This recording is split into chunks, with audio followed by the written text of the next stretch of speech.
আজিজ, কাল এক্সাম আছে, সকাল সকাল বাড়ি যেতে হবে।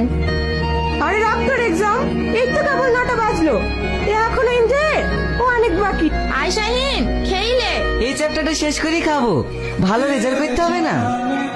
আব্বার স্বপ্ন আমাকে সফল করতেই হবে। কাল তো পরীক্ষা দিতে যাবি, কিসে যাবি বলতো? সমীরুল্লাহ স্কর্পিও ভাড়া করেছে, রাজুরা টাটা সময় ভাড়া করেছে, আর আমি এত গরিব, একটা গাড়ি ভাড়া টাকা তোকে দিতে পারছি নি। তুমি চিন্তা করো না মা, আব্বার যে পুরনো সাইকেলটা আছে ওইটালেই আমি পরীক্ষা দিতে যাব। কোথায় যাচ্ছি? আমারও তো পরীক্ষা দিতে যাচ্ছি, আমাদের কিভাবে আটকাছেন কেনে? আগে এমএলএ চলে যাবে, তারপর তোরা যাবি, সাইডে লাগা।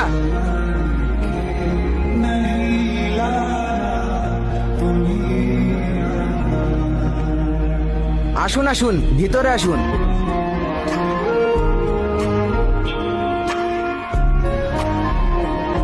কি ব্যাপার স্যার, আমার খাতা কাটলেন কেন?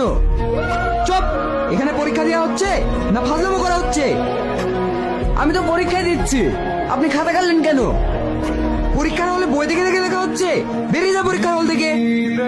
স্যার, আপনি কিন্তু ভুল করছেন। কোনটা ঠিক আর কোনটা ভুল সেটা কি তোর কাছ থেকে শিখতে হবে? আপনি আমাকে চেনেন না, চিনলেই খাতাতে হাত দেওয়া শ্বাস পেত। হ্যালো ড্যাড, এখানকার একটা শিক্ষক আমার খাতা কেড়ে নিয়েছে আর বেয়াদবি করছে। আমার ছেলে খাতা কাটেছেন কেন? তাতে কি হয়েছে? সামান্য বই দেখেই তো লিখেছে। দেন দেন, খাতাটা ফেরত দেন। না, আমি কখনোই পারবো না। আপনি বাবা হয়ে ছেলেকে নরকে কিট তৈরি। এত বড় স্পর্ধা!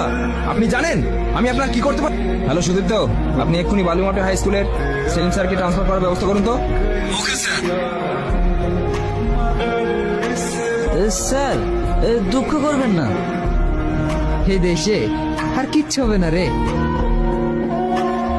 আচ্ছা ডাক্তারবাবু, আমার ছেলেকে তো সব বড় বড় নার্সিংহোমে দেখালাম, সব ডাক্তারই বলছে আমি এই চিকিৎসা করতে পারবো না।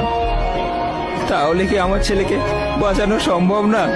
কিছুদিন আগেই কলকাতায় একজন আমেরিকা থেকে ডক্টর এসেছেন, ওনাকে দিয়ে যদি আপনারা অপারেশনটা করাতে পারেন তাহলে হয়তো বাঁচানো সম্ভব। আপনাদেরকে একটি স্কুল মাস্টারের নাম্বার দিচ্ছি, আপনারা ওনার সাথে যোগাযোগ করুন। ওই ডাক্তার কি স্কুল মাস্টারের কথা? ওই মাস্টার মশাইয়ের কাছেই নাকি ডাক্তারবাবু পড়াশোনা করেছেন। আপনি একবার এই নাম্বারটা ফোন করে দেখুন। নেক্সট। আপনারা ভিতরে যান। স্যার আসবো? হ্যাঁ আসুন।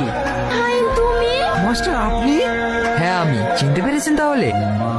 আমি তো ভাবছিলাম ট্রান্সফার করার পর আপনি আমার চেহারাটাই মনে রাখবেন না।